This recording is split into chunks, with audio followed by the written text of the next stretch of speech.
আমেৰিকাৰ মুখত প্ৰচণ্ড চৰ খুধালে ভাৰতে ললে প্ৰতিশোধ। আমেৰিকাৰ তেল বাতিল কৰিলে ভাৰতে। এবাৰ খেলত নামিল নতুন দেশ। ট্ৰাম্পৰ উপদেষ্টাক উচিত শিক্ষা দিলে এতিয়া ভাৰতে।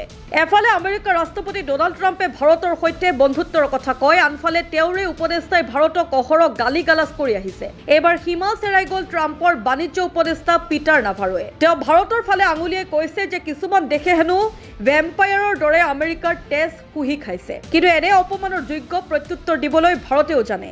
আৰু এইবাৰ ভাৰতে যি উত্তৰ দিলে সেয়া দেখি গোটেই আমেৰিকা স্তম্ভিত হৈ পৰিছে। খবৰ অনুসৰি ভাৰতৰ সৰ্ববৃহৎ চৰকাৰী তেল কোম্পানীটোৱে আমেৰিকাৰ খাৰুৱা তেল ক্ৰয় কৰিবলৈ পোনপটীয়াকৈ অস্বীকাৰ কৰিছে। আমেৰিকাৰ সলনি ভাৰতে এনে এখন দেশৰ পৰা তেল কিনিলে যাৰ নাম শুনি পিটাৰ নাভাৰোৰ টোপনি হাৰাম হৈ যাব। ভাৰতৰ চৰকাৰী তেল কোম্পানীয়ে শেহতীয়া নিবিদাত আমেৰিকাৰ পৰিৱৰ্তে আফ্ৰিকান দেশ নাইজেৰিয়াৰ পৰা তেল ক্ৰয় কৰাৰ সিদ্ধান্ত লৈছে। হয়, ভাৰতে ইয়াৰ পূৰ্বেও নাইজেৰিয়াৰ পৰা তেল কিনিছিল, কিন্তু এইবাৰ প্ৰথমবাৰৰ বাবে আমেৰিকাক সম্পূৰ্ণৰূপে উপেক্ষা কৰি নাইজেৰিয়াৰ তেলক অগ্ৰাধিকাৰ দিয়া হৈছে। অৰ্থাৎ যিখিনি তেল ভাৰতে আমেৰিকাৰ পৰা কিনিব লাগিছিল সেয়া এতিয়া নাইজেৰিয়াৰ পৰা লোৱা হৈছে।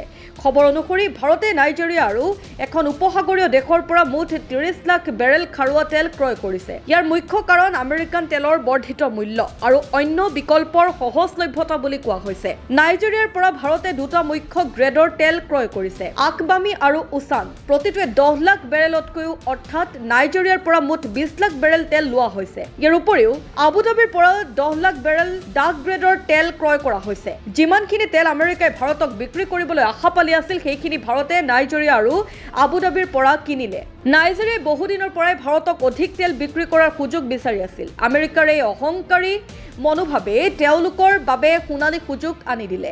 বহুতে বিশ্বাস কৰে যে আমেৰিকাৰ দম্ভ চূৰ্ণ কৰিবলৈ ভাৰতে এতিয়া ৰাছিয়াৰ লগতে নাইজেৰিয়াৰ পৰাও তেল আমদানিৰ বৃদ্ধি কৰিছে। আহক এতিয়া চাওঁ ভাৰতে কোন দেশৰ পৰা কিমান তেল আমদানি কৰে। 2025 চনৰ জুলাই মাহৰ তথ্য অনুসৰি ভাৰতে দৈনিক গড়ে 45.5 লাখ বেৰেল খাৰুৱা তেল আমদানি কৰিছিল। ইয়াৰ ভিতৰত ৰাছিয়া 14 লাখ বেৰেল প্ৰতিদিনে, ইৰাকত 9.1 লাখ বেৰেল প্ৰতিদিনে, ছৌদি আৰবত 7 লাখ বেৰেল প্ৰতিদিনে, সংযুক্ত আৰব আমিৰশ্বাহী 4.1 লাখ বেৰেল প্ৰতিদিনে, কুৱেটত 3.5 লাখ বেৰেল প্ৰতিদিনে, অন্যান্য দেশ 4.8 লাখ বেৰেল।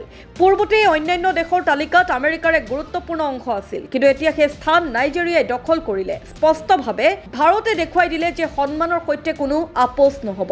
এই বিষয়ে আপুনি কি ভাবে? আপোনাৰ মতামত কমেণ্ট কৰি জনাওক।